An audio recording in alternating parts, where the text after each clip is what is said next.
हम इस वक्त खड़े हुए हैं सेक्टर 4 के कम्युनिटी सेंटर में। इसके हालात को देखकर शायद आप भी इसे कम्युनिटी सेंटर नहीं कह पाएंगे।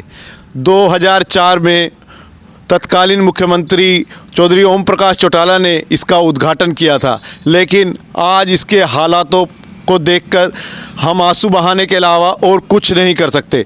कम्युनिटी सेंटर की चार दीवारी पूरी तरह से टूट चुकी है। यहाँ पर उपले थेपे जाते हैं, लोग अपने पशु इस कम्युनिटी सेंटर में बांधते हैं, ईंधन यहाँ पर पड़ा हुआ है। और जहाँ तक इस कम्युनिटी सेंटर के भवन की बात है तो वो पूरी तरह से जर्जर हो चुका है, खिड़कियों दरवाज़ों को दीमक चाट चुकी है। हरियाणा शहरी विकास प्राधिकरण ने कभी भी पलटकर इस कम्युनिटी सेंटर की तरफ नहीं देखा। यही कारण है कि आज भी सेक्टर 4 के लोग अपने छोटे छोटे कार्यक्रमों के लिए इधर उधर भटकते रहते हैं। हमारे साथ हैं सेक्टर 4 के नवनिर्वाचित प्रधान सुरेंद्र यादव जी। सुरेंद्र जी, कब से यह हालात बने हुए हैं इस कम्युनिटी सेंटर के? जब से इसको अटैच किया गया है एक प्रॉपर्टी के रूप में, यहाँ से जो चौकीदार जो अपॉइंटी था उसको भी हटा दिया गया और इसका पूरी तरह से इस हालत के लिए जिम्मेवार है हमारा जब से HSVP की इसकी देखरेख उनसे हटी है। RWA का रोल जब से ख़त्म हुआ है, बार बार हमारे से पिछली कार्यकारिणी ने भी प्रयास किए थे कि वही इसकी तरफ ध्यान दिया जाए।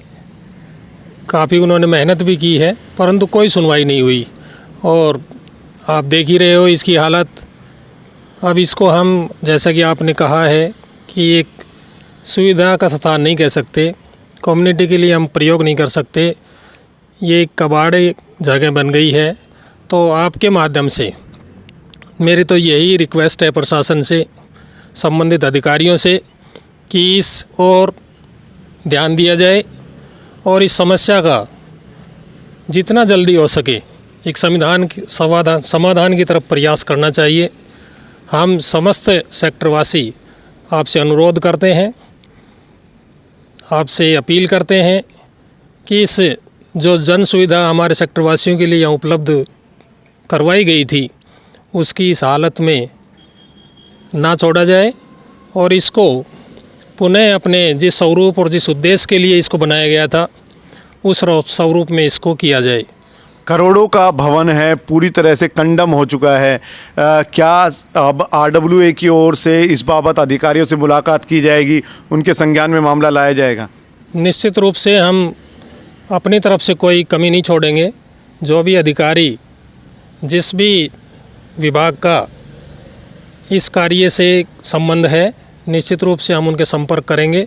और जैसा कि हमारे स्थानीय लोगों ने जो वर्तमान जो हम म्युनिसिपल कमेटी के चेयरमैन से भी मिले हैं, उनको हमने वर्बली कहा है, हम एक रेजोल्यूशन करके निश्चित रूप से सेक्टर की जो समस्याएं हैं जिसमें ये कम्युनिटी सेंटर टॉप पर है, इसके बारे में हम अपना रेजोल्यूशन पास करके हम उनको प्रस्तुत करेंगे और इस आशा के साथ उनसे आग्रह करेंगे कि इस समस्या का समाधान तत्परता से किया जाए, लोगों को ये सुविधा उपलब्ध हो। उनके जो कार्यक्रम प्रोग्राम, बुज़ुर्गों को बैठने के लिए, खेलने के लिए ये जगह थी, कोई भी तो उद्देश्य पूरा नहीं हो रहा है। पिछले दिनों जो घटना हुई है, आवारा पशु, एक बुज़ुर्ग की हालत जिसके कारण दयनीय बनी, इस तरह की स्थितियों को भविष्य में ना हो, इसके लिए हमारे प्रयास निश्चित रूप से होने चाहिए और वो तभी संभव होंगे जब इधर प्रशासन ध्यान देगा। मेरे ठीक पीछे का नज़ारा आप देख रहे होंगे, ये सेक्टर 4 कम्युनिटी सेंटर का वो पार्क है जो कभी डेवलप हुआ ही नहीं। 2 दिन पहले सेक्टर के ही रहने वाले रतन सिंह नाम के बुजुर्ग पर इसी सेक्टर के, इसी कम्युनिटी सेंटर के पार्क में एक गाय ने हमला कर दिया था। आप इस पार्क के हालात देख सकते हैं, यहाँ सिवाय सूखी झाड़ियों के और कुछ नहीं है। लोगों ने यहाँ पर अपना ईंधन डाला हुआ है और जब भी मौका लगता है अपने पशुओं को यहाँ पर बांध देते हैं। सेक्टर 4 के इस कम्युनिटी सेंटर की दयनीय हालत पर आखिरकार कब हरियाणा शहरी विकास प्राधिकरण को तरस आएगा, इसके बारे में भी हम कुछ कह नहीं सकते।